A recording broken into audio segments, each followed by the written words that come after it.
Jadi bagaimana kemudian anak-anak kita ini kita didik untuk berjuang, kita didik untuk tidak segalanya serba mudah. Kemudian bagaimana mereka dekat dengan ibadah, ya mudah dalam beribadah. Kita didik mereka untuk dicintai oleh orang, ya kita didik mereka untuk berada di dalam suasana-suasana kebaikan. Nah, Bapak Ibu yang dirahmati Allah, tentu ibadahnya orang tua itu selalu bermanfaat bagi anaknya. Ketaatan orang tua itu selalu bermanfaat bagi anaknya. Tirakatnya orang tua itu selalu bermanfaat bagi anaknya. Jadi amal ibadah itu tidak pernah disia-siakan oleh Allah Subhanahu wa taala, bahkan juga bermanfaat bagi anak cucu. Itu ada dalilnya di dalam Al-Qur'anul Karim, misalnya kisah tentang Nabi Musa dan Khidir alaihi wassalam di bagian terakhir ya dari kisah perjalanan mereka, di mana Khidir alaihissalam menegakkan sebuah dinding yang nanti akan diceritakan bahwa di bawah dinding itu terdapat harta simpanan kanzun bagi dua anak yatim yang ada di kota tersebut ya, lil yatimaini fil Madinah, milik dua orang anak yatim di kota tersebut. Itu dindingnya hampir rubuh dan ditegakkan oleh Khidir alaihissalam. Nah, apa sih keutamaan kedua anak yatim yang soleh ini sampai kemudian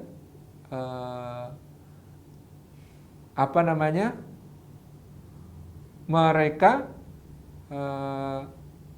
Allah Subhanahu wa taala itu mengirim dua orang nabi, dan bahkan salah satunya adalah seorang rasul ulul azmi yang sangat utama di sisi Allah Subhanahu wa taala.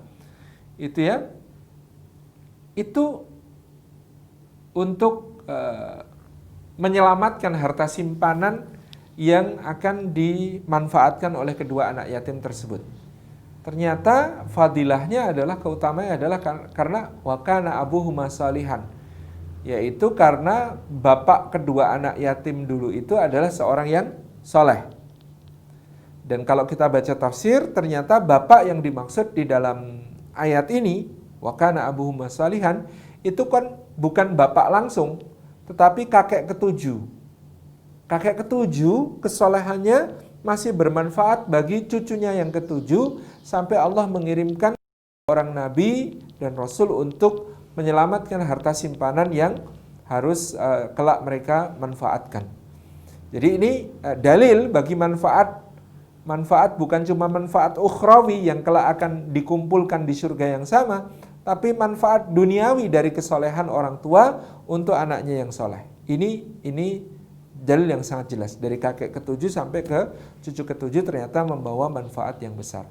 Maka orang Jawa punya teori gitu ya. Teorinya orang Jawa itu dalam kalimat bopo topo, anak nompo, putu melu, buyut katut, canggah munggah, ya itu kalimatnya biasanya begitu ya. Itu tidak exactly, tetapi menjadi pelajaran bagi kita bahwa ketika bapak itu tirakat, mujahadah, bopo topo, bapak banyak beribadah, itu anak nompo, anak itu akan menerima hasilnya.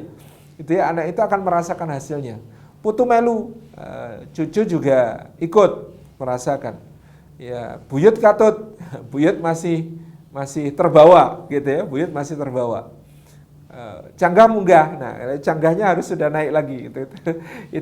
Itu ungkapan menyederhanakan dari orang Jawa, tapi intinya memang bagaimana kesolehan anak dan kesolehan orang tua ini bersambung, saling memberi manfaat satu kepada yang lain, dunia dan akhirat. Maka dulu Allahyarham Ki Haji Mu'tamid Khalil, guru saya, kiai saya itu di pesantren, kalau ada santri itu nakalnya kelewatan, kalau ada santri itu ngajinya kesusahan, itu yang dipanggil orang tuanya. Ya, orang tuanya yang kemudian diberi tuntunan.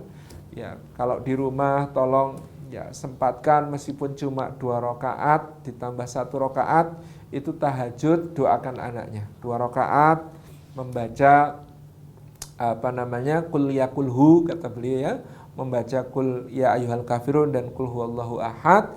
Kemudian yang 1 rakaat baca kulhu dan muawwidatain, qul a'udzu birabbil falaq dan qul a'udzu birabbin nas. Dah itu setiap malam tolong diamalkan, diniatin dengan niat hajatnya supaya anaknya ini nanti lancar ngajinya ya, berkah hidupnya. Itu wes monggo. Jadi orang tua itu dipanggil. Kalau ada orang tua, waduh saya tapi nggak bisa bangun malam Pak Kiai gimana? Kalau poso kuat mboten? Kalau kuat poso ya gitu ya, poso Senin Kemis, atau kalau mampu Daud pokoknya diniati prihatin supaya anaknya ini dimudahkan ngajinya, lancar belajarnya, berkah hidupnya.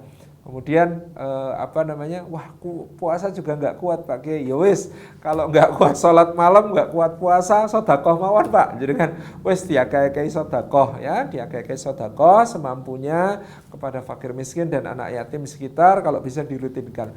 Diniati untuk supaya anaknya lancar ngajinya, berkah hidupnya gitu ya. Jadi ini orang tua ini memegang peranan yang sangat penting untuk kelancaran pendidikan anak-anaknya. Wallahu a'lam.